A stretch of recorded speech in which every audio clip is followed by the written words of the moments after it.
Sorotan berikutnya, Saudara, Bareskrim Polri menggeledah dan menyita sebuah kapal di kawasan Bangka Belitung yang diduga menyelundupkan pasir timah ke Malaysia. Kapal tersebut menyelundupkan sebanyak 7,5 ton pasir timah.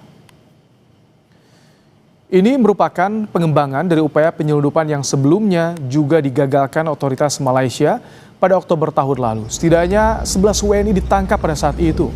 Menindaklanjuti kasus tersebut, selain menyita kapal, Bareskrim Polri melakukan penggeledahan di sebuah rumah di Desa Puput, Bangka Selatan. Berdasarkan hasil penyelidikan, aksi penyelundupan telah berlangsung sebanyak 18 kali. Dalam setiap pengiriman, para pelaku menyelundupkan 7,5 ton pasir timah. Jadi dari sini yang penting dari kayak ini, nah kita dari pertama kita tahu semua Pak, pola air atau di mana, juara kemana.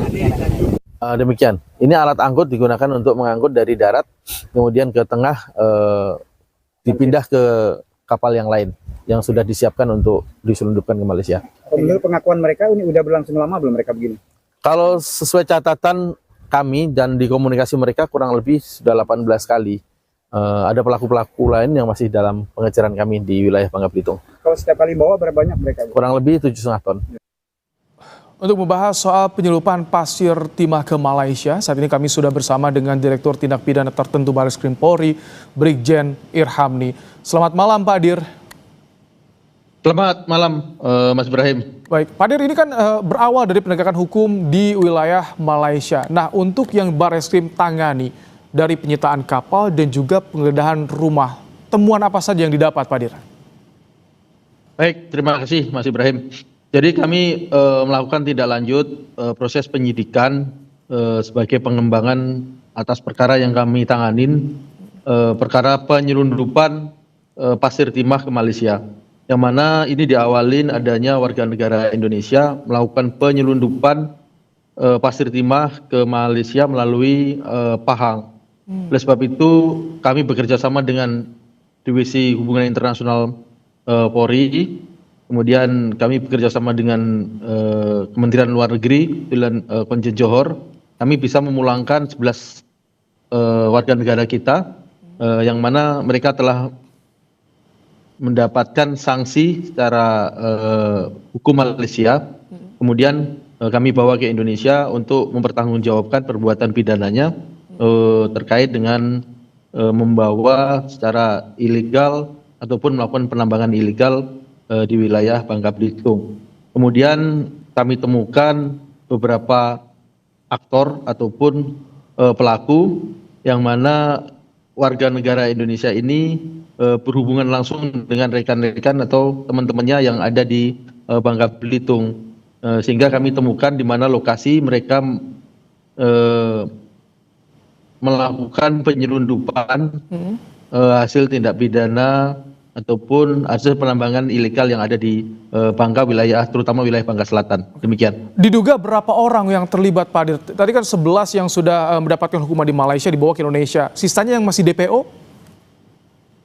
Kebetulan hari ini kami lakukan penangkapan satu orang warga Bangka Selatan yang mana mereka terlibat dalam pengangkutan, jadi membantu untuk melangsir istilahnya dari darat ke kapal kecil, kapal speed, kemudian di ship to ship dengan kapal yang dibawa ke Malaysia. Kemungkinan DPO masih banyak karena penambang-penambang ilegalnya ini yang diduga menyelundupkan belum kami dapatkan, dan tim masih bekerja di lapangan sampai hari ini. Kebetulan kami baru datang dari Bangka Belitung, juga dari Bangka Selatan, memimpin rekan-rekan di sana. Pak Dir, informasi sejak kapan mereka beroperasi ini? Kurang lebih 3 tahun lalu mereka sudah beroperasi. Kebetulan yang kami lakukan penegakan hukum ini sudah 18 kali dia melakukan penjualan secara ilegal ke Malaysia. Demikian. Jumlah pasir yang sudah diselundupkan berapa ton? Dan yang jadi barang bukti disita berapa ton, Pak Dir? Kalau dihitung kurang lebih satu kapal itu 7,5 ton, kurang lebih 135 ton tentunya. Dengan harga hari ini, harga timah, pasir timah itu 700.000, tentunya kerugian negara kurang lebih 100 miliar itu. Demikian. Berarti baru terungkap di tahun kemarin ketika di Malaysia. Sebelumnya mereka modusnya seperti apa? Apakah melalui akses pelabuhan-pelabuhan kecil atau bagaimana, Pak Dir? Di wilayah Bangka Belitung itu garis pantainya kurang lebih 1.200 km. Jadi dengan petugas yang ada tentunya sangat sulit kalau dia melakukan kejahatan itu pada malam hari, terutama jam 9 ke atas sampai jam 3 pagi, kemudian melakukan pengangkutan langsung lurus ke arah utara, itu langsung ditembak ke Riau, Riau langsung masuk ke Malaysia di Pahang, demikian. Pak Dir, sudah ada kalkulasi tidak sementara nih kerugian negara ditaksir akibat perbuatan ini juga 135 ton, Pak Dir.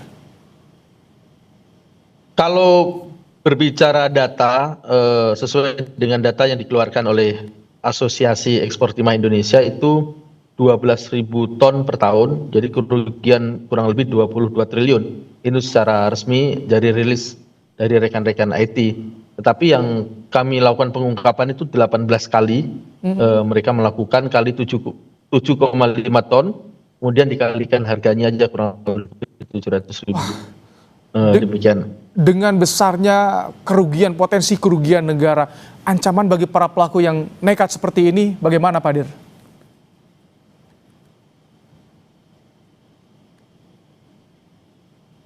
Halo Pak Dir. Maaf, mohon diulang, kurang jelas. Pak Dir, ancaman bagi pelaku bagaimana, Pak Dir, dengan kerugian negara sebesar ini? Tentunya kepada pelaku, baik penambang ilegal ataupun yang melakukan pengangkutan dan pengolahan dikenakan Undang-Undang Minerba pasal 161 pengangkutnya, kemudian 158 terkait yang melakukan penambangan ilegal. Sekaligus dikenakan tindak pidana pencucian uang atas hasil-hasil yang mereka dapatkan. Tentunya kami bersama rekan-rekan intelijen keuangan PPATK, kami bekerja sama untuk menelusuri aset-aset mereka, hasil kejahatan ini disimpan di mana. Jadi tidak ada ruang bagi mereka untuk menikmati hasil kejahatan tersebut. Demikian.